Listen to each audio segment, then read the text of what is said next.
Oi. Acabei de almoçar, rapaz. Eu pensei assim, vou passar lá e convidar o meu amigo para tomar um café. Ah, mas deixa que o café é por minha conta, viu? Pronto. E aí, o pessoal lá aprovou meu orçamento? Amanhã ou depois eles te dão a resposta. Ah, tá certo. Hoje lá na empresa, rapaz, tá uma confusão danada, tá todo mundo atrapalhado. Sabe? O pessoal lá da produção, eles me disseram que por um erro de planicidade foram feitas algumas peças, sabe? Fora do limite de tolerância. Tolerância. Sabe que foi muito bom você ter falado nisso? Porque esse é o assunto da nossa teleaula de hoje.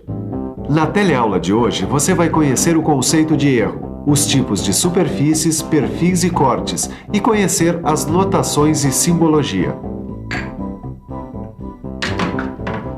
Sabe, Vitorino, apesar do alto desenvolvimento tecnológico, ainda é impossível conseguir superfícies perfeitamente exatas. É por isso que existe o limite de tolerância.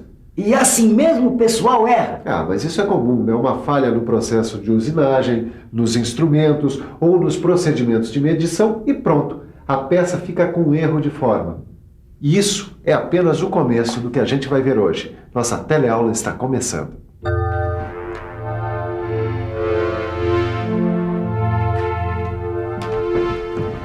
Tem uma coisa que a gente precisa conhecer para entender a tolerância. Ah, já sei. A minha sogra. Sem brincadeira. A gente precisa entender o conceito de erro de forma. O erro de forma corresponde à diferença entre a superfície real de uma peça e a superfície geométrica. Olha aqui. A forma desse cilindro será aceitável quando cada um de seus pontos for igual ou inferior ao valor da tolerância dada pelo desenho. E como é que a gente descobre se a forma está correta? Medindo.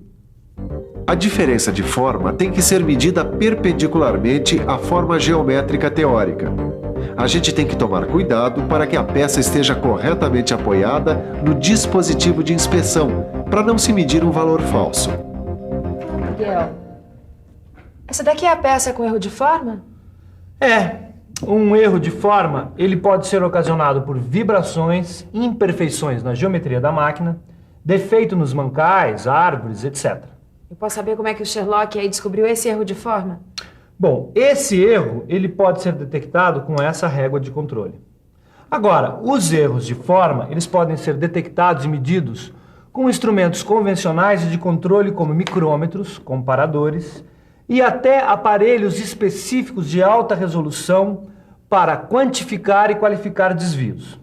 Mas para entender melhor o erro de forma, vamos conhecer algumas definições recomendadas pela NBR 6405/86. A superfície real é essa aqui, que separa o corpo do meio ambiente. Superfície geométrica é a superfície ideal prescrita nos desenhos e isenta de erros, como nessa superfície plana, nessa superfície cilíndrica ou nessa esférica. Superfície efetiva é a superfície levantada pelo instrumento de medição. É a superfície real deformada pela imprecisão do instrumento. Olha, Sofia, eu só não entendi como é que a gente examina essas superfícies. Com o instrumento adequado, a gente examina um corte da superfície de cada vez. Então vai ficar assim. Perfil real é igual a corte da superfície real. Perfil geométrico é igual a corte da superfície geométrica. E perfil efetivo é igual a corte da superfície efetiva. Ah, acho que eu entendi. A diferença entre perfil efetivo e perfil geométrico são os erros apresentados pela superfície em exame, tá certo? Entendeu mesmo, Caio? E os erros são divididos em dois grupos. Os erros macrogeométricos, que são as ondulações, conicidades, ovalização, que são detectáveis por instrumentos convencionais. E os erros microgeométricos, que são definidos como rugosidade e são detectáveis por rugosímetros ou perfiloscópio. Agora, Vitorino, a gente vai ver uma coisa fundamental quando o assunto é tolerância: notações e simbologia. Dá uma olhada nessa tabela que vai ser muito útil para a gente. Características afetadas pelas tolerâncias. E tem alguns símbolos também. Esta tabela, que você pode encontrar no seu livro de estudos, mostra para a gente a forma por elemento isolado, a orientação por elemento associado e a posição por elemento associado, e os símbolos para a interpretação dos desenhos. Retilineidade? Que diacho é isso? Retilineidade é a condição onde cada linha deve estar limitada dentro do valor de tolerância especificada. A retilineidade é representada por este símbolo. Se antes do valor da tolerância aparecer o símbolo do diâmetro, o campo de tolerância será limitado por um cilindro T. Olha, aqui fica fácil de ver o desenho e interpretar. Aqui, na representação desse eixo, a gente vê o campo de tolerância limitado por um cilindro T. Aí, o eixo de 20 milímetros de diâmetro deverá estar numa zona cilíndrica de 0,3 de milímetro de diâmetro. Agora vamos ver um outro exemplo aqui. Se a tolerância de retilineidade for aplicado nas duas direções de um mesmo plano, o campo de tolerância da superfície será de 0,5 de milímetro na direção dessa representação e 0,1 de milímetro na direção dessa outra representação. Ô, Sofia, na hora de medir a retilineidade disso aqui deve ser uma complicação, né? Não, o método de medida é muito simples. O relógio comparador, ele se movimenta sobre a superfície a ser medida. Tá vendo? Agora eu quero saber se você olhou bem o seu livro de estudos, a tabela. Que símbolo é esse aqui? Ah, esse aí é planesa, com certeza. Tá certo. E que objeto dentro do laboratório pode ajudar a gente a medir a planeza de uma peça? Ué, para ajudar a medir planesa só pode ser o desempenho. Acertou. Mas olha aqui para entender melhor. A planesa é a condição onde toda a superfície deve estar limitada pela zona de tolerância, compreendida entre dois planos paralelos e distantes de acordo com a tolerância. Bom, Ângela, para a gente não se embaralhar, é melhor a gente ir devagar com esse negócio de tolerância dimensional e planesa. Ah, que nada. Isso é fácil, dá uma olhada aqui que é bico. Nesse desenho, por exemplo, quando não se especifica a tolerância de planesa, admite-se que ela possa variar, contanto que não ultrapasse a tolerância dimensional. Quer dizer, se eu receber uma peça como esta, o comprimento dela pode variar de 44 milímetros e 80 centésimos a 45 milímetros. É, isso mesmo. Se não for especificada a tolerância de planesa, o que vale é a tolerância dimensional. Olha, e você não pode reclamar, hein? Mesmo em peças abauladas como essa aqui. Nesta representação, a gente pode ver que a tolerância de planesa é independente da tolerância dimensional, especificada pelos limites da medida. Então, a zona de tolerância, ou planesa, pode variar de qualquer maneira dentro dos limites dimensionais e, mesmo assim, satisfazer as especificações da tolerância. É isso mesmo. E nesta representação, a zona de tolerância está definida por dois planos paralelos, separados por 0,05 de milímetro. Sabe, Vitorino, na sua empresa, que fabrica muitas máquinas ferramenta, a tolerância de planicidade ela é muito importante. E o que ocasiona os erros de planicidade? E você, também não sabe? Então fique por dentro.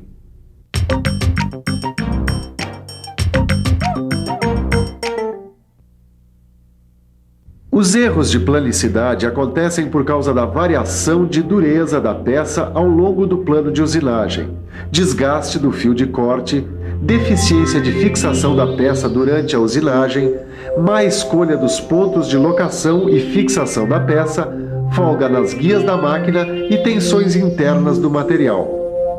É importante a gente saber que as tolerâncias de planesa normalmente aceitas são de 1 a 3 centésimos de milímetro para torneamento, 2 a 5 centésimos de milímetro para fresamento e 5 milésimos de milímetro a 1 centésimo de milímetro para retífica. Agora a gente vai falar sobre circularidade. Circularidade é a condição onde todo e qualquer círculo ele deve estar dentro de uma faixa definida por dois círculos concêntricos, distantes no valor da tolerância especificada. O campo de tolerância em qualquer seção transversal é limitado por dois círculos concêntricos e distantes 0,5 de milímetro. E o contorno de cada seção deve estar compreendido numa coroa circular de 1/10 de milímetro de largura. Se o erro de forma estiver dentro das tolerâncias dimensionais, não será necessário especificar tolerância de circularidade, porque o erro pequeno não interfere na montagem e funcionamento da peça. Em alguns casos, como os cilindros dos motores de combustão interna, a tolerância dimensional não seria suficiente para garantir o bom funcionamento da peça. Por isso, é necessário especificar a tolerância de circularidade, que tem que ser estreita para evitar vazamentos. E como é que se mede a circularidade? Bom, o erro de circularidade ele é verificado em produção com um dispositivo de medição entre os centros. Se a peça não puder ser medida entre centros, a tolerância será difícil de ser verificada, por causa da infinita variedade de erros de forma que podem acontecer e pela dificuldade de se estabelecer uma superfície padrão para comparação. Geralmente, usamos um prisma em V e um relógio comparador, ou um relógio comparador que possa medir 3 pontos. A medição mais adequada de circularidade é feita em aparelhos especiais utilizados em metrologia. A linha de centro de giro é perpendicular à face da peça e passa pelo centro determinado por 2 diâmetros perpendiculares da peça. Para torneamento, o valor de circularidade vai até 1/100º de milímetro. Para mandrilamento, de 1/100º a 15 milésimos. E para retificação, de 5 milésimos a 15 milésimos de milímetro. Bom, Miguel, agora tá na hora da gente falar sobre... Cilindricidade. Ah, como é que você adivinhou? Pelo símbolo. Bom, vamos lá. A cilindricidade é a condição em que a zona de tolerância especificada é a distância radial entre 2 cilindros coaxiais. A superfície considerada tem que estar entre 2 cilindros coaxiais, cujos raios diferem de 0,2 de milímetro. A circularidade é um caso específico de cilindricidade, no que se refere à seção do cilindro perpendicular à sua geratriz. A cilindricidade se divide em tolerâncias admissíveis na seção longitudinal do cilindro, que corresponde à sua conicidade, concavidade e convexidade, e tolerância admissível na seção transversal do cilindro, que corresponde à circularidade. Para medir a cilindricidade, o método é esse, olha. A peça é medida nos diversos planos de medida e em todo o comprimento. A diferença entre a indicação máxima e a mínima não deve ultrapassar a tolerância especificada em nenhum ponto do cilindro. Bom, agora a gente vai conhecer a forma de uma linha qualquer e a forma de uma superfície qualquer. Na forma de uma linha qualquer, o campo de tolerância é limitado por 2 linhas envolvendo círculos com diâmetros igual à tolerância especificada. E na forma de uma superfície qualquer, o campo de tolerância é limitado por 2 superfícies envolvendo esferas com diâmetros igual à tolerância especificada. Em outras palavras, na forma de uma linha qualquer, em cada secção paralela ao plano de projeção, o perfil deve estar compreendido entre 2 linhas envolvendo círculos de 0,4 de milímetro de diâmetro e centrado sobre o perfil geométrico correto. Na forma de uma superfície qualquer, a superfície considerada tem que estar compreendida entre 2 superfícies envolvendo esferas de 0,2 de milímetro de diâmetro, centradas sobre o perfil geométrico correto. Bom, chegamos ao fim da teleaula de hoje. Olha, mas não vai ter tolerância para esquecimento não, hein? Portanto, fique de olho na revisão. Até a próxima teleaula. E atenção, se liga aí que é a hora da revisão. Na teleaula de hoje, você aprendeu o conceito de erro de forma e suas causas. Conheceu as características afetadas pela tolerância, como a retilineidade, a planicidade, a circularidade, a cilindricidade, a forma de uma linha qualquer e a forma de uma superfície qualquer. Bem, Aranhas, deixa eu ir embora, porque ainda tem um dia muito longo pela frente. Tchau! Tchau, Vitorino. Bom, eu sei que você também tem um dia longo, mas reserve um tempinho para abrir o seu livro de estudos e resolver os exercícios. Na nossa próxima teleaula tem mais. Bons estudos e até lá!